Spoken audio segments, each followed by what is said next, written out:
and welcome to Chrysalis Chats. My name is Tanya and I help people transform their diets and lifestyles to be plant-based. I am so excited to share with you this week's theme, which is vegan hacks, how to go vegan 101.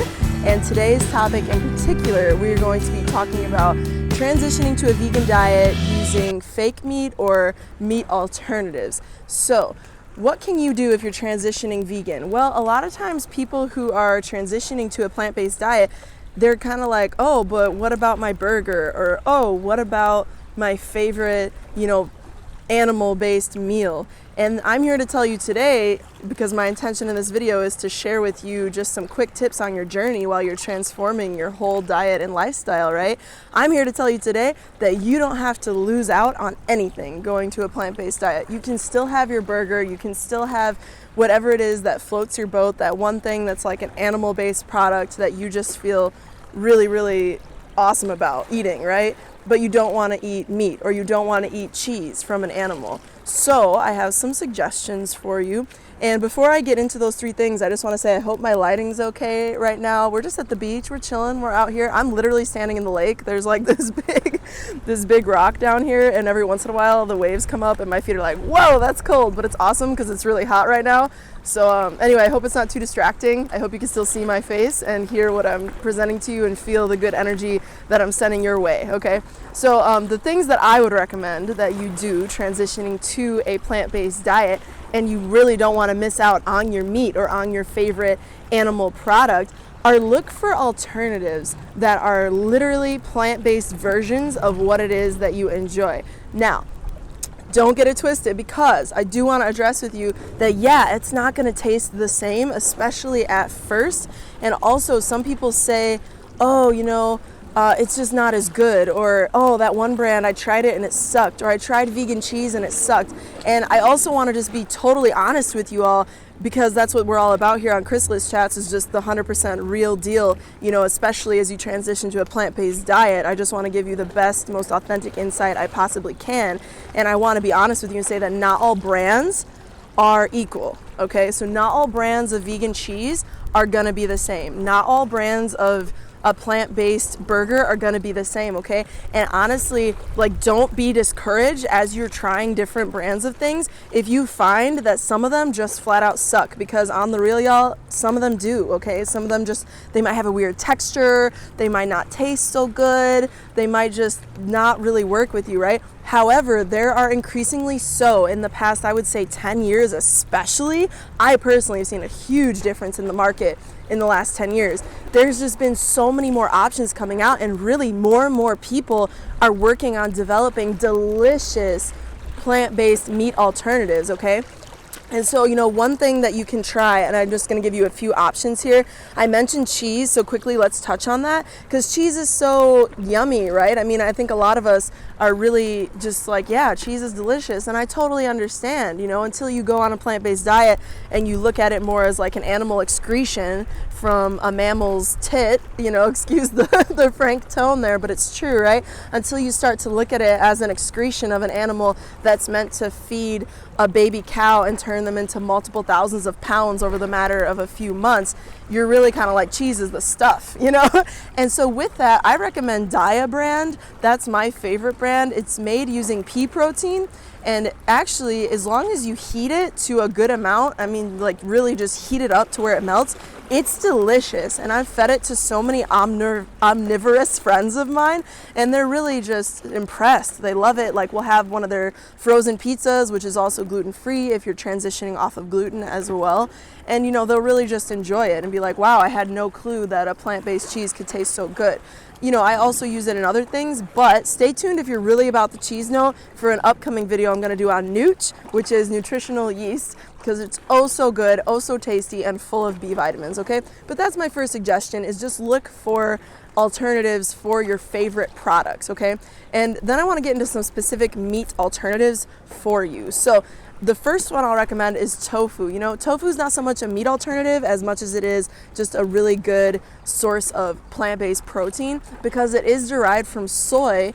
It's going to be a complete source of protein, meaning that, you're going to have all your essential amino acids in there right away. And it's in a plant-based format, so it's really easy for your body to absorb it. I do want to address, because maybe you've heard like, but wait, Tanya, isn't soy going to cause cancer, or isn't soy like estrogenic? And yeah, the answer is yes, soy is estrogenic, which means that if you eat all soy and nothing but soy, it might cause a little bit more estrogen to happen in your body. And no, is that going to turn like a really masculine, muscly male into like a more feminine person who's always crying and stuff? No, that's not what that means. More of what that means is just that you might notice a slight fluctuation in, just say like, if you're a woman, you might notice you're going a little more towards the emotional side or whatever, or your emotions might be a little more out of balance. But really, I haven't personally eaten so much soy where I've ever felt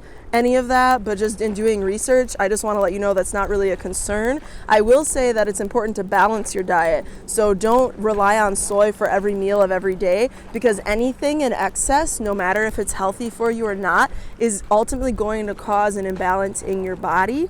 And on that like whole soy causes cancer thing, I want to draw your attention to Japan, because in Japan, they did a study there, and it's actually where where a lot of people eat the most soy in the world, and specifically protein.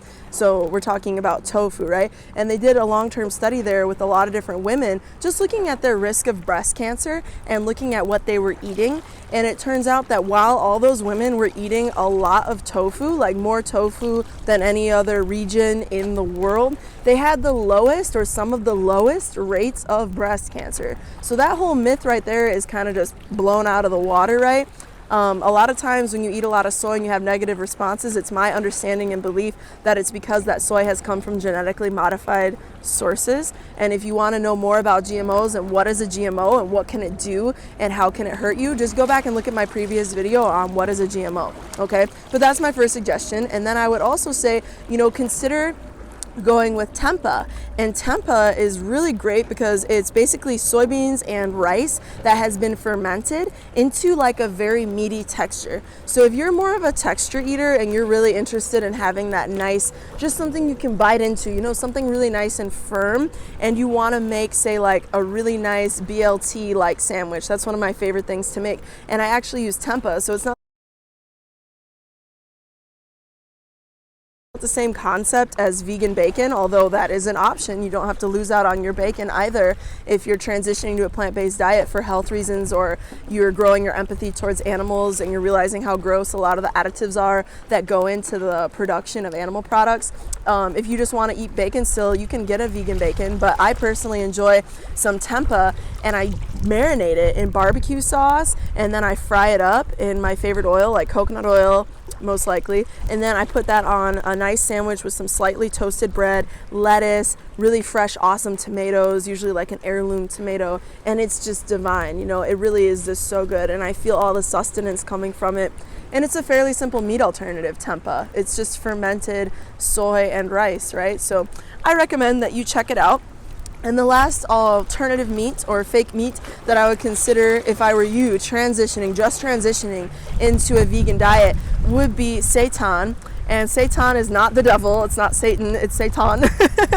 But basically that's just vital wheat gluten, and they do a lot of really tasty things with that. So you can actually get all sorts of different fake meats, like I believe it's Tofurkey brand. They make some kick butt, y'all, seriously kick butt meat alternatives. If you're just transitioning and you want something familiar and you want something with all that meaty texture, but you want it to be plant-based, check out the Tofurkey brand, because Tofurkey has really good like sausages that you can have on like a hot dog bun. They even have the hot dogs if you're into that type of a texture. I just remember really liking the sausages when they made them and when I was first transitioning to a plant-based diet. And they're really good. They also make roasts. So I saw that for the first time just a couple years ago, and I was so impressed because, around Thanksgiving, around the holidays or whatever, maybe you're joining up with family, and maybe that family isn't plant-based, but maybe you just want to enjoy the same type of thing. Everybody's having their roast and their cranberries and whatever else, and maybe you're like, oh man, I'm not going to eat that roast because XYZ, whatever reasons are bringing you to veganism, but I want to go ahead and enjoy a roast myself. Well, Tofurkey, as long as you're not gluten-free, they have a really kick-butt vegan option for that roast. And it's really just delicious. It tastes great. It's, you know, full of protein, jam-packed full of protein. It'll give you the notorious Thanksgiving, you know, sleepy factor if you want to like eat a lot of it or whatever. So yeah, those have been 3 quick meat alternatives that you can explore as somebody transitioning to a plant-based diet. And I just wanted to express some gratitude to you. First off, I want to ask you if you could please hit the like button if you enjoyed this video and found this information useful, and subscribe. Make sure you subscribe. Put a comment down below and let us know where you're at in your plant-based journey, how this video was useful to you, and what kind of meat alternatives you've already tried, and even cheese alternatives, what you feel about them, how your experience was with them. And just, you know, even if you're a long-term vegan watching this, maybe you can share your own experience over several years with us all, so that we can just, you know, hear more stories of people going through the same thing. So with that, my friends, thank you so much for all of your support. Be sure to check out my website, chrysalisandcocoon.com. And with that said, whether you're just a little caterpillar just starting off and you're like, where's the lettuce? I don't know where to go. Not to say that caterpillars eat lettuce, but they do eat leaves. Or you're a full-fledged butterfly and you're already like whipping up recipes in the kitchen right and left. I just want to say thank you. You are beautiful, you amazing butterfly. Have an awesome rest of your day, and stay tuned for the rest of this week's videos, which is all about vegan hacks 101.